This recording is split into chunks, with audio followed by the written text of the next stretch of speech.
तो हमारे साथ इस वक्त इस चर्चा के लिए जुड़ रहे हैं प्रभु दयाल जो पूर्व राजदूत हैं और ब्रह्मा चलानी जो रक्षा विशेषज्ञ हैं। आप दोनों का धन्यवाद। ब्रह्मा, इमरान खान के दौर में पाकिस्तान का यह रुख था कि जब तक कश्मीर में धारा 370 को फिर से बहाल नहीं किया जाता, भारत के साथ कोई बातचीत नहीं होगी। तो अब ये पता नहीं कि पॉलिसी कुछ बदली है क्या, लेकिन एससीओ की ही बैठक में जब चीफ जस्टिस की बैठक हुई तो पाकिस्तान की तरफ से कोई नहीं आया। रक्षा मंत्री की बैठक हुई तो वर्चुअल तौर पे उन्होंने शामिल हुए। और अब बिलावल भुट्टो का आना क्या कोई किस तरह का सिग्नल है? पाकिस्तान की पॉलिसी में किसी तरह की नरमी माना जाए इसे? इस समय पाकिस्तान की हालत इतने खराब हैं, एक तरह से पाकिस्तान आइसोलेटेड है इंटरनेशनली। तो पाकिस्तानी फॉरेन मिनिस्टर का एससीओ मीटिंग में आना पाकिस्तान के लिए, पाकिस्तान के इमेज के लिए इम्पॉर्टेंट है। तो सिंबॉलिकली इम्पॉर्टेंट है उनका ट्रिप गोवा आए।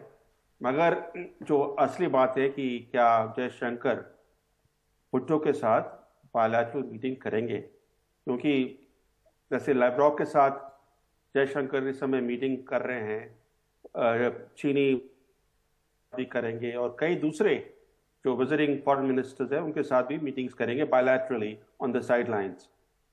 क्या वो भुट्टो के साथ भी करेंगे बायलैटरल मीटिंग? क्योंकि अगर वो करते हैं तो एक बहुत ही गलत मैसेज भारत की तरफ से जाएगा, क्योंकि जो रिसेंटली जो बड़ा अटैक हुआ था, टेररिस्ट अटैक पूंछ में, जिसके पीछे जैश ए मोहम्मद का एक लोकल आउटफिट इन्वॉल्व था। इस लोकल आउटफिट ने बल्कि खुलेआम रिस्पॉन्सिबिलिटी क्लेम की है टेररिस्ट अटैक के लिए। तो इस सिचुएशन में अगर जयशंकर भुट्टो के साथ बायलैटरल मीटिंग करते हैं तो इससे गलत मैसेज भारत देगा। पर ये आपको लग रहा है कि ऐसा होगा प्रभु दयाल? क्योंकि ये तो एजेंडा पे नहीं है। रूस के विदेश मंत्री लैवरोव के साथ मीटिंग हो रही है, चीन के विदेश मंत्री के साथ मुलाकात है, और जो साइड लाइन्स में जो बैठकें होती हैं उस पर काफ़ी नज़र रहती है लोगों की। पर ये बात एक तरह से अब तक साफ है कि कोई ऐसी बायलैटरल द्विपक्षीय बात नहीं होनी है। पाकिस्तान की तरफ से भी ये बार बार साफ किया गया है कि ये बिलावल भुट्टो का भारत दौरा नहीं है, वो एक मल्टीलैटरल प्लेटफॉर्म में एससीओ में शिरकत के लिए जा रहे हैं। तो अभी भी ये उम्मीद कुछ रखी जा सकती है? भारत पाकिस्तान की बात है तो कुछ भी हो सकता है। जी, मेरा मानना भी यही है कि बिल्कुल चांसेस नहीं है बायलैटरल मीटिंग के अभी तक। आगे क्या होगा, अगर कोई बदलाव आ जाए मैं नहीं कह सकता। लेकिन जैसा ब्रह्मा जी ने बिल्कुल सही फरमाया कि अगर भारत इस तरह की बायलैटरल मीटिंग के लिए एग्री कर जाता है तो गलत सिग्नल जाएगा, क्योंकि हम पाकिस्तान को ब्लेम कर रहे हैं कि उन्होंने टेररिस्ट अटैक अभी हाल में पूंछ में कराया जिसमें हमारे सैनिक मारे गए। तो इस तरह से बातचीत करने का कोई फायदा ही नहीं है, बल्कि एक गलत तरह का मैसेज जाएगा। मेरे विचार में अभी नहीं लगता कि कोई मीटिंग होगी इस दौरे में बिलावल भुट्टो के, और इस विजिट को सिर्फ एक बहुपक्षीय नजरिए से देखना होगा, मल्टीलैटरल प्रिज्म से देखना होगा, न कि कोई बायलैटरल इशू इसमें देखे जाएंगे। जी, तो एससीओ की इंपॉर्टेंस के साथ मीटिंग अलग है, लेकिन ये मीटिंग नहीं। जी, एससीओ की इंपॉर्टेंस पाकिस्तान के लिए इस वक्त क्या है? कितना जरूरी था पाकिस्तान को इस मंच पे नजर आना? इसके पहले जब बैठक हुई थी रक्षा मंत्रियों की तो वर्चुअली शामिल हुए थे पाकिस्तान के रक्षा मंत्री, और अब यहाँ पर बिलावल भुट्टो आ रहे हैं, फिजिकली यहाँ मौजूद हैं। तो एससीओ के प्लेटफॉर्म की कितनी अहमियत है, कितना महत्व है पाकिस्तान के लिए, अगर हम पाकिस्तान के नजरिए से समझना चाहें तो? ब्रह्मा चलानी, भारत तो कई मल्टीलैटरल ग्रुप्स का मेंबर है, मगर पाकिस्तान देखिए कितने मल्टीलैटरल ग्रुप्स का मेंबर है। एक तो ओआईसी का मेंबर है, एससीओ का मेंबर है। अगर एससीओ के मीटिंग में भुट्टो नहीं आते तो इससे एक रॉन्ग इंप्रेशन खड़ा हो जाता कि पाकिस्तान एससीओ को इम्पोर्टेंस नहीं दे रहा है। तो पाकिस्तान के इमेज के लिए भुट्टो का आना एससीओ मीटिंग के लिए ज़रूरी था। ये मीटिंग इंडिया में हो रही है तो उसके बावजूद वो गोवा आए, क्योंकि आपको पता ही है कि भुट्टो ने पहले कुछ महीने पहले काफी इंडिया के खिलाफ और मोदी के खिलाफ बोला था जी। और जो उनके अटरेंसेस है, इससे तो साफ जाहिर है कि वो पीस नहीं चाहते हैं। He is not a diplomat seeking peace, बल्कि वो चाहते, क्योंकि ये जो सरकार है पाकिस्तान में इस समय, वो सरकार आर्मी के पूरी बैकिंग से है। ये सरकार बहुत ही अनपॉपुलर है डोमेस्टिकली, मगर सत्ता में है आर्मी के फुल सपोर्ट के साथ। तो इस तरह के सिचुएशन में भारत और पाकिस्तान के बीच शांति टॉक्स होना बिल्कुल ही पॉसिबल नहीं है, क्योंकि आर्मी नहीं चाहता कि भारत के साथ रिश्ते बेटर हों। ठीक है, प्रभुदयाल, आपको भी ऐसा लगता है कि अब बिलावल भुट्टो का यहाँ आना बहुत ज़रूरी था उनकी पाकिस्तान की अपनी इमेज के लिए, लेकिन उन्होंने पहले काफ़ी अपशब्द कहे थे प्रधानमंत्री मोदी के लिए, लेकिन उसके बाद शहबाज शरीफ जो है उन्होंने एक इंटरव्यू के दौरान ये एक संकेत दिए थे कि कैसे भारत और पाकिस्तान के जो रिश्ते हैं वो बेहतर होने चाहिए। हालांकि उसमें एक बाद में क्लॉज भी अटैच था कि 370 की बात या फिर कश्मीर की बात भी उसमें उठी थी। पर इस वक्त जो वहाँ पे घरेलू हालात हैं, जिस तरह की वहाँ पे पॉलिटिकल उठापटक है, पार्टी अनपॉपुलर है, आर्थिक हालात बहुत ख़राब हैं, सबसे बुरा परफॉर्म करने वाली इकॉनमी में एक है पाकिस्तान। ऐसे में ये जो दौरा है वो पाकिस्तान के लिए कितना अहम आपको लगता है? क्योंकि ऐसा पाकिस्तान की शिरकत से पाकिस्तान को क्या फ़ायदा यहाँ पर दिख रहा है? भारत को फ़ायदा इसका कुछ है नहीं, भारत अध्यक्षता कर रहा है, तमाम देश मौजूद हैं, पाकिस्तान शामिल होता या नहीं, पर पाकिस्तान के लिए क्या ये फ़ायदा है? पाकिस्तान ये दिखाना चाह रहा है कि वो आइसोलेटेड नहीं है और वो कुछ ग्रुप्स में शिरकत कर रहा है, और ये ग्रुप्स में उसकी शिरकत से ये जाहिर करने की वो कोशिश कर रहा है कि वो दूसरे देशों के साथ संपर्क बनाए हुए। लेकिन ये तो बिल्कुल ऊपरी ऊपरी बात है। असलियत में पाकिस्तान बेहद आइसोलेटेड है और उसके करीबी दोस्त भी उससे जरा दूर होते जा रहे हैं, क्योंकि वो सबके सामने बस कटोरा लेके खड़ा हो जाता है, क्योंकि उसको फाइनेंशियल असिस्टेंस चाहिए होती है।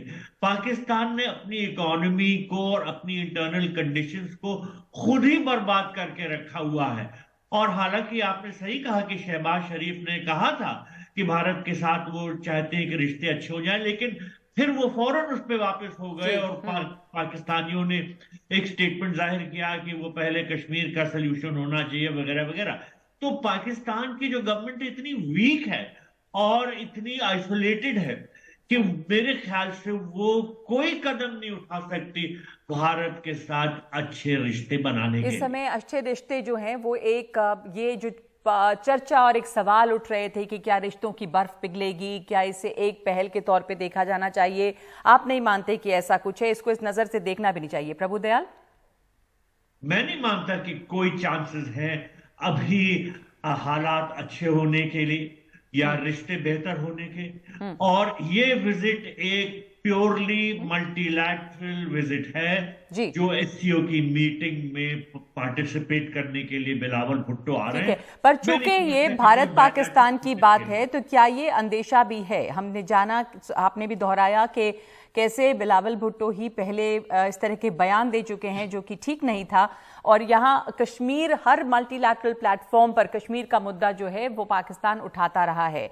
ब्रह्मचलानी, क्या ये अंदेशा भी है या खतरा भी बना हुआ है कि कुछ इस तरह के स्टेटमेंट, कुछ गैर जिम्मेदाराना बात, इर्रिस्पॉन्सिबल बयान ऐसे भी हो सकते हैं जो रिश्ते सुधारने की बजाय और उसमें एक उलझन पैदा कर सकता है? आपका सवाल बहुत ही अच्छा सवाल है, क्योंकि इस तरह का रिस्क रियल रिस्क है।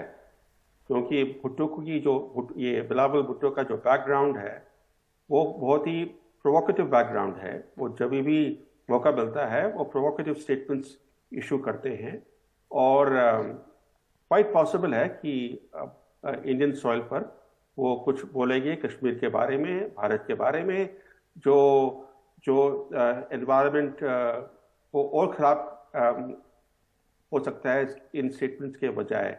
तो ये रिस्क तो रियल है, और तभी बायलैटरल मीटिंग इस सिचुएशन में होना बहुत ही मुश्किल है। जी जी, बायलैटरल मीटिंग बहुत मुश्किल है। उल्टे ये खतरा ज़रूर बना हुआ है कि कहीं कुछ इस तरह की बात ना हो जो रिश्तों को और ख़राब करे। दूसरे जो एससीओ में और भी देश, जाहिर है कि फोकस इस समय भारत पाकिस्तान पे हो रहा है बिलावल भुट्टो के आने से, खास करके इंडियन मीडिया में, लेकिन एससीओ की बैठक में दूसरे देश मौजूद हैं। लैवरोव यहाँ पर आए हैं, ब्रह्मचलानी, और एक ऐसे समय में जब कल ये हंगामा मचा कि क्रेमलिन के ऊपर ड्रोन गिरे और रूस ने कहा कि वो इसका जवाबी कार्रवाई करने का पूरा हक रखता है और वो हो सकता है, तो यूक्रेन और रूस की स्थिति जो है वो काफ़ी तनावपूर्ण है, तनाव बढ़ सकता है। वैसे में लैवरोव का यहाँ पे इस समय दौरा है, तो ये भी मुद्दा आपको लगता है कि कहीं एससीओ के जो ये रीजनल प्लेटफॉर्म है इस पे हावी हो सकता है? बिल्कुल नागमा, क्योंकि इस समय रूस ने अमेरिका को ब्लेम किया है। जो ड्रोन अटैक हुआ था क्रिमिनल पर, उसके पीछे अमेरिका का हाथ है, ये रशिया का क्लेम है। तो इस सिचुएशन में अमेरिका और रशिया के बीच तनाव बढ़ेगा और ये जो यूक्रेन की वॉर है ये बढ़ सकती है, इट कैन स्प्रेड। ये खतरा दूसरे तरीके का भी खतरा है, क्योंकि कुछ समय पहले according to some American analyst कि अमेरिका ने नॉर्वे के मदद के साथ नॉर्थ स्ट्रीम 1 और 2 गैस पाइपलाइंस को उड़ा दिया था। 4 पाइपलाइन से तीन को उड़ा दिया था ये कोवर्ट ऑपरेशन में। तो आज के न्यूयॉर्क टाइम्स में खबर है कि अब रूस कोशिश कर रहा है कि जो अंडर सी केबल्स हैं, इंटरनेट केबल्स हैं और एनर्जी केबल्स हैं जो वेस्ट के लिए बहुत ही क्रिटिकल हैं, उनको ब्लो अप करने की एक प्लानिंग कर रहा है रूस। तो ये दूसरा रिस्क है, क्योंकि जो कुछ हुआ नॉर्थ स्ट्रीम 1 और 2 के खिलाफ, वो एक तरह से बहुत ही डेंजरस प्रेसिडेंट बन गया है इंटरनेशनल रिलेशंस में। मगर जो लड़ाई है यूक्रेन में, इस लड़ाई को अगर लड़ाई ये स्प्रेड होती है, अगर ये रूस और अमेरिका के बीच में कोई डायरेक्ट कॉन्फ्लिक्ट हो जाता है, इससे तो पूरा दुनिया खतरे में हो जाएगा। जी, तो इस समय एक ये खतरा भी बना हुआ है। ऐसे में ये बैठक हो रही है एससीओ की। प्रभु दयाल, आखिरी सवाल आपसे कि एससीओ, शांघाई कोऑपरेशन ऑर्गेनाइजेशन, जिसमें भारत पाकिस्तान बाद में शामिल हुए, और जिस तरह का ये एक समूह है, उसमें कई देश जैसे भारत, पाकिस्तान, चीन एक ऐसे देश हैं जिनके आपस के रिश्ते में लगातार उतार चढ़ाव होता रहा है। ऐसे में भारत के लिए किस तरह की अपॉर्चुनिटी आप देखते हैं एससीओ की अध्यक्षता जब भारत कर रहा है? तो भारत कोशिश करेगा कि अहम मुद्दों पे बातचीत हो। मसलन अफगानिस्तान में क्या स्थिति है, टेररिज्म से इस रीजन में क्या क्या नुकसान हो रहा है जी, रीजनल सिक्योरिटी को कैसे बढ़ाया जा सकता है, ये सब मसले हैं। और साथ ही साथ किस तरह से कोऑपरेशन को एससीओ देशों के बीच बढ़ाया जा सकता है, ट्रेड, इन्वेस्टमेंट, कनेक्टिविटी, ये सब मुद्दे हैं। साथ ही साथ चीन के साथ जो हमारे संबंध हैं उनमें काफी खटास है।